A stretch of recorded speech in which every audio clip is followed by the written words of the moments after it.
Hello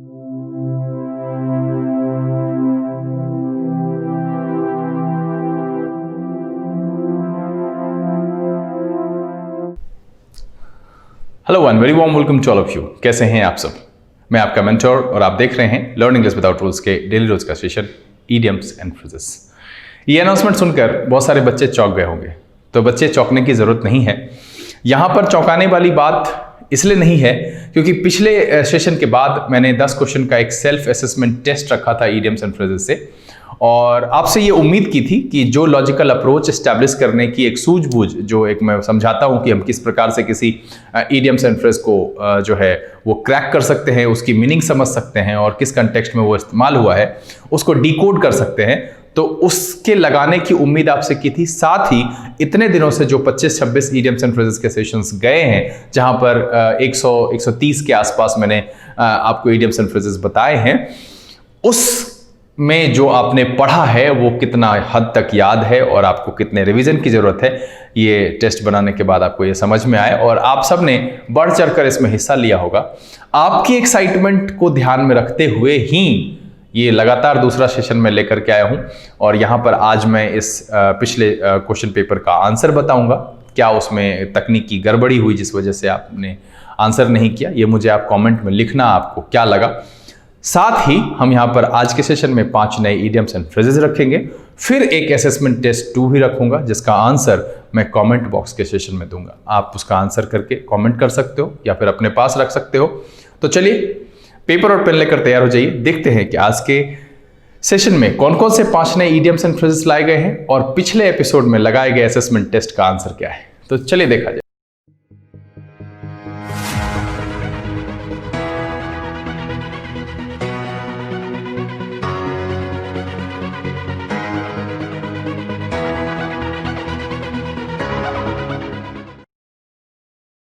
आइए अब हम आज के सेशन की शुरुआत करते हैं, और शुरुआत में हम रिव्यू ना रखकर सबसे पहले हम पिछले दिन के असेसमेंट टेस्ट का आंसर करा देते हैं, उसे समझा देते हैं और फिर उसके बाद हम रिव्यू रखेंगे और फिर आज के सेशन में जो 5 इडियम्स एंड फ्रेजेस रखे गए हैं वो हम आपको बारी बारी से बताएंगे। तो पिछले दिन का जो क्वेश्चन था पहला, वो था हॉब्सन्स चॉइस, और उसके लिए 4 ऑप्शन दिए गए हैं। तो ऑप्शन मैं नहीं देखता हूं, मैं बाद में आंसर देखूंगा। पहले आप हॉब्सन्स चॉइस की मतलब समझिए। तो हॉब्सन्स चॉइस के लिए मैंने कहा था कि जब आपके पास सिर्फ एक ही चॉइस हो, सिंगल चॉइस, कोई और दूसरा ना हो, मतलब अगर कुछ एक ही चीज बचता है, लेना है तो लीजिए, अदरवाइज नो ऑप्शन, तो उसे कहते हैं हॉब्सन्स चॉइस। और ये नाम थॉमस हॉब्सन एक बिजनेसमैन थे, ये मैंने किस एपिसोड मुझे ध्यान में नहीं है, वहां पर मैंने ये समझाया था। तो इसका जो आंसर है वो सी है, 1C, the only choice. Hobson's choice का मतलब है द ओनली चॉइस। अब दूसरा है अ स्टॉर्म इन अ टी कप। अब देखिए, स्टॉर्म इन अ टी कप कहने का मतलब जो मैंने बताया था कि कोई ऐसा मुद्दा जो कि उतना इंपॉर्टेंट नहीं हो, तुच्छ हो और उस पर अनावश्यक चिंता की जा रही हो या बहुत ज्यादा उसको डिस्कशन किया जा रहा हो, उसे तूल दिया जा रहा हो, तो उसे हम कहते हैं अ स्टॉर्म इन अ टी कप। और यहां जो ऑप्शन है वो worried for frivolous things. Frivolous का मतलब होता है बेहुदा, तुच्छ, जिसको कि महत्व नहीं दिया जाना चाहिए। फ्रिवलस एक वर्ड है जिसका मतलब होता है बेहुदा, तो ऐसी चीज जिसको इंपॉर्टेंस नहीं दी जानी चाहिए। तो दूसरे का जो आंसर है 1 का C और दूसरे का D। तीसरा है at a party Puja is always in high spirit. और हाई स्पिरिट का मतलब मैंने बताया था एनर्जी से, उत्साह से, जोश से, उमंग से बताया था। तो इसका जो आंसर यहां पर है वो जो है B होना चाहिए। तीसरे का जो है वो आंसर होगा चीयरफुल, काफी उत्साह से भरा हुआ, क्योंकि बाकी और जो है सारे के सारे नेगेटिव सेंस है यहां पर। तो 3 का जो है 3B, 1C, 2D, 3B। और फोर्थ में है they should guard against their green eyed friend. और मैंने आपको बताया था ग्रीन आइड मॉन्स्टर, जो कि शेक्सपियर के एक रचना में कहीं पर संदर्भित है। तो उसमें उसका जो था सेंस जेलस का था, और ऑप्शन यहां सीधे सीधे है B, जेलस। उसके बाद 4 का B हो गया। 5वां है Roshan fought tooth and nail to save his institute. अब यहां पर है कि रोशन ने जो है कहते हैं टूथ एंड नेल, कहने का मतलब है कि पूरी एनर्जी, पूरा ताकत, पूरा रिसोर्स लगा करके। तो यहां पर कह रहा है कि विद ऑल वंस रिसोर्सेस और एनर्जी। तो यहां पर जिसका ऑप्शन है वो भी B है, 5B। 6 का जो है the sight of the accident made my flesh creep. Made my flesh creep कहने का मतलब था डरा देने से, मेक समवन एक्सट्रीमली फ्राइटेंड, तो वो डर जाने से या डरा देने से, इस सेंस में जो है इसका इस्तेमाल करते थे हम। और यहां पर जो है छठा का वो बी है, आंसर में यहाँ बी जो है वो फ्राइटेंड मी यही होगा, क्योंकि बाकी जो है वरिड मी नहीं होगा, कंफ्यूज्ड मी नहीं होगा, ड्रू माई अटेंशन ये भी नहीं होगा, मेड माई फ्लैश क्रीप इसे मैंने बताया था to make my flesh creep. उसके बाद जो अगला है, Shivendra used very ugly words against his kind uncle. He threw down the gauntlet before him. और मैंने इसको कहा था कि चैलेंज के सेंस में, कि किसी को चैलेंज करने, सीरियस चैलेंज करने के सेंस में, तो 7 का जो है बी होगा, थ्रू द चैलेंज।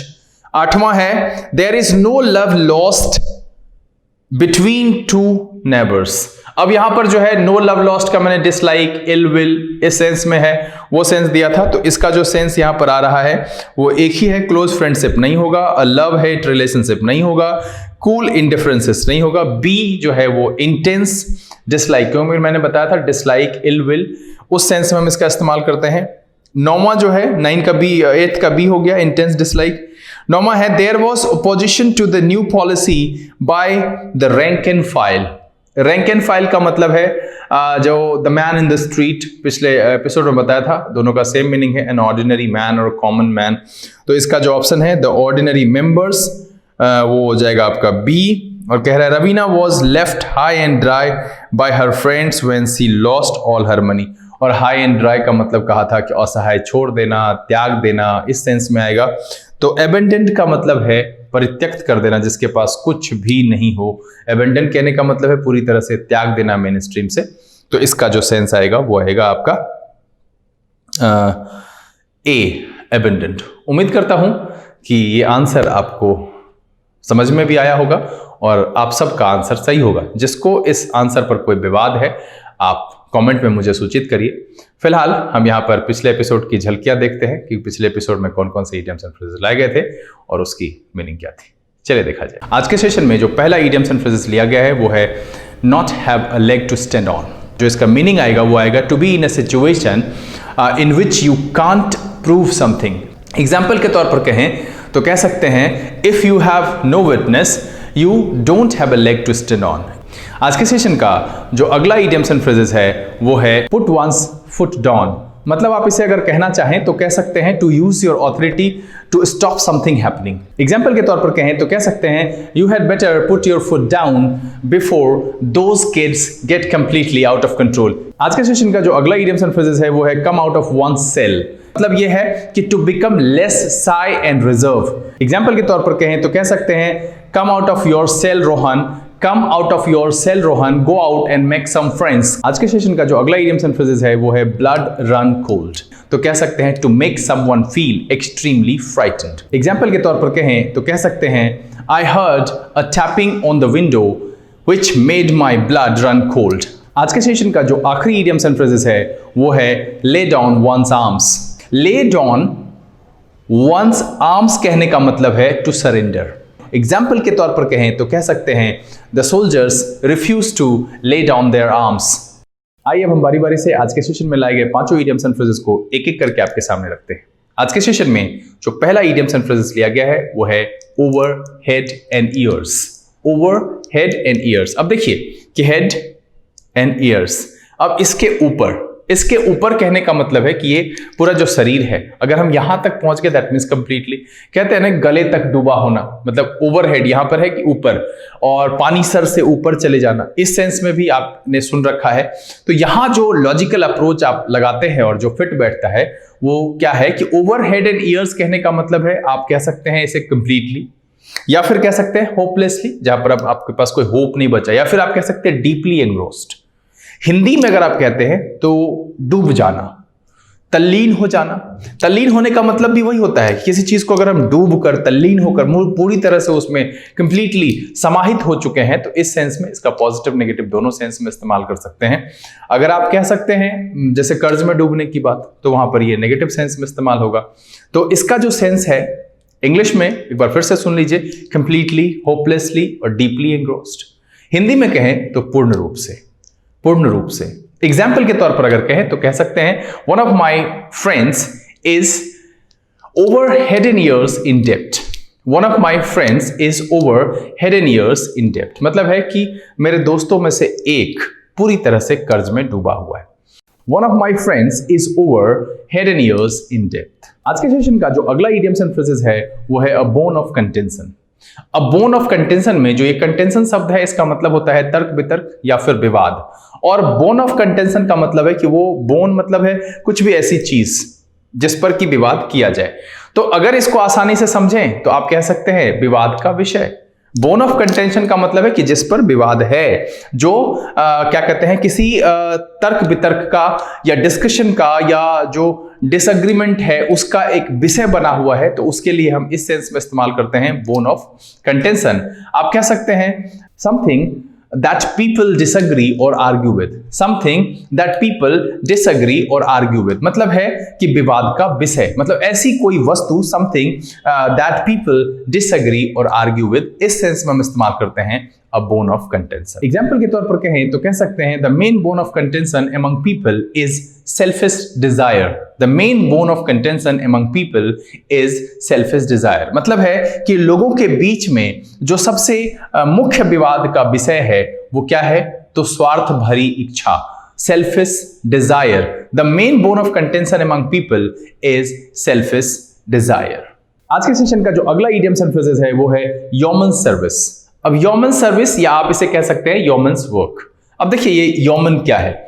यौमन उस समय का एक किसानों का ग्रुप होता था जो कि लेबर से ऊपर और मालिक से नीचे काम करता था. यौमन अपने काम के लिए फेमस थे. उनका काम एक्सेलेंट होता था, वैल्यूएबल होता था, काफी हार्ड वर्किंग होते थे. तो यहां जो ह्यूमन सर्विस का जो एक लॉजिकल अप्रोच के आधार पर मीनिंग बनता है वो बनता है एक्सेलेंट सर्विस और एक्सेलेंट वर्क, जो कि काफी वैल्यूएबल हो.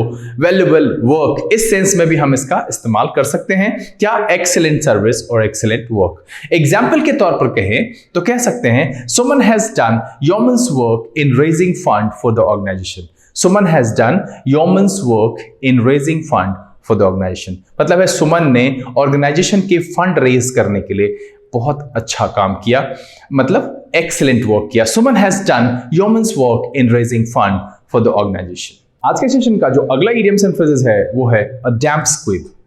A damp squib. अब DAMP, डैम्प का मतलब होता है भींगा हुआ, नमी से सेंस लेते हैं, जी हाँ.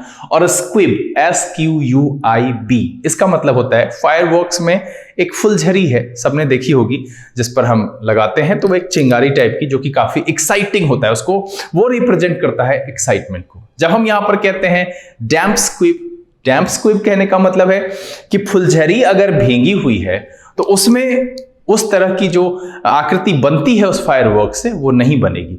तो दैट मीन्स कि यहां पर क्या है कि कोई भी ऐसा event, an event that is not as exciting और popular as people thought it would be, इस सेंस में हम इस्तेमाल करते हैं. मतलब यह है कि कोई इवेंट ऐसा हो जो कि लोगों ने बहुत एक्साइटिंग और पॉपुलर सोच रखा हो बट वो हुआ नहीं वैसा. मतलब an event that is not as exciting और popular as people thought it would be. मतलब यह है कि लोगों ने जितना सोच रखा था उतना एक्साइटिंग नहीं होना. मतलब आप इसे हिंदी के एक मुहावरे के साथ जोड़े, ऊंची दुकान फीकी पकवान. आप इस सेंस में इसका इस्तेमाल कर सकते हैं. मतलब है कि बढ़ा चढ़ा करके जो है बहुत कुछ कहा गया बट वो हुआ कुछ नहीं, मतलब खुदा पहाड़ निकली चुहिया के सेंस में. तो यहां जो है अ डैम्प स्क्विब कहने का मतलब एक बार फिर से सुन लीजिए, an event that is not as exciting और popular as people thought it would be. इस सेंस में हम इस्तेमाल करते हैं. और हिंदी में बड़ा अच्छा मुहावरा है, ऊंची दुकान फीकी पकवान. इस सेंस में हम इसका इस्तेमाल करते हैं अ डैम्प स्क्विब. एग्जाम्पल के तौर पर कहें तो कह सकते हैं the web series got a lot of hype but I thought it was a bit of damp squib. The web series got a lot of hype, but I thought it was a bit of a damp squib. मतलब है कि web series ने खूब सारा ढिंढोरा, मतलब है काफी सारा विज्ञापन पा लिया, बट मैं सोचता हूं कि ये एक ऊंची दुकान फीकी पकवान जैसा है। मतलब मैं सोचता हूं या मैं सोचा, मुझे लगा कि ये वैसा नहीं है जैसा ये दिख रहा है। मतलब है the web series got a lot of hype but I thought it was a bit of a dam squid. आज के सेशन का जो आखिरी इडियम्स एंड फ्रेजेस है वो है to call it a day.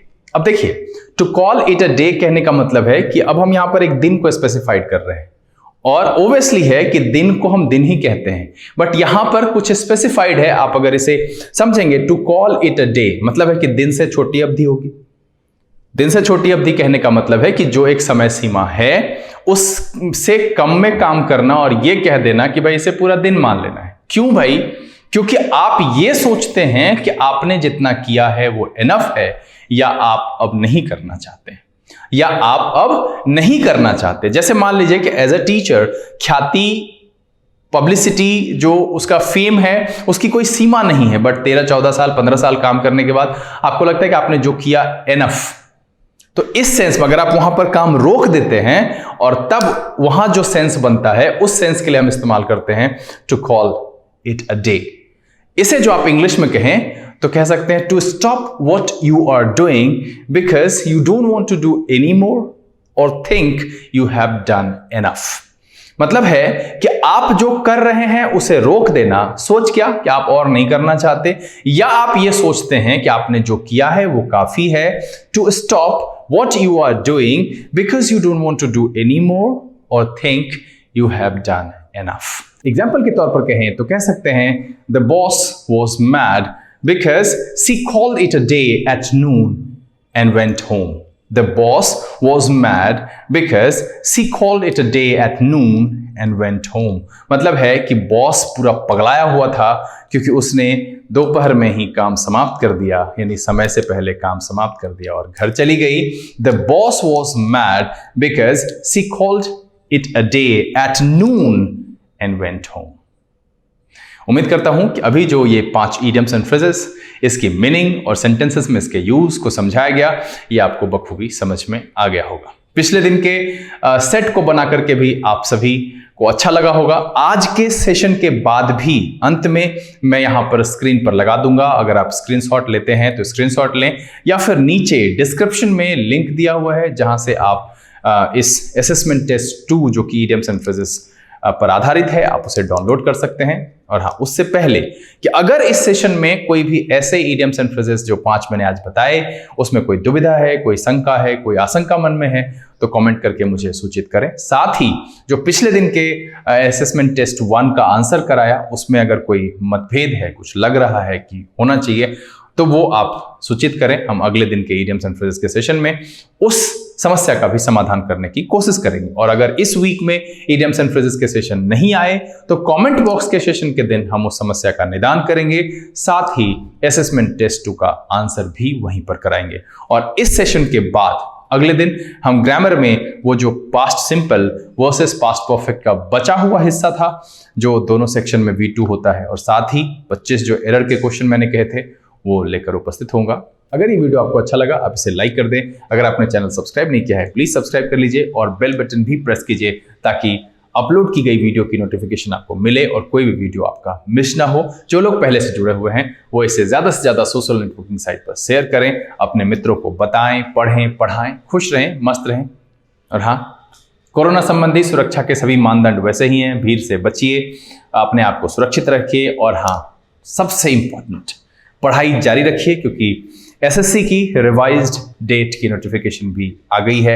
आप उसे इजीली कहीं से भी साइट से देख सकते हैं। जैसा कि मैंने कहा था कि भाई आईबीपीएस के लिए भी डेट आ चुका है, आगे आपकी एग्जामिनेशन नहीं रुकने वाली है। दैट्स व्हाई अपने आप को साबित करिए, पढ़ते रहिए, लगे रहिए, जरूर जीतेंगे। इसी उम्मीद के साथ अगले दिन 5 नए इडियम्स एंड फ्रेज के साथ फिर उपस्थित होते हैं। तब तक के लिए लर्न इंग्लिश विदाउट रूल्स के सेशन से this is V K Singh signing off. Keep reading, keep practising. Thank you, God bless you.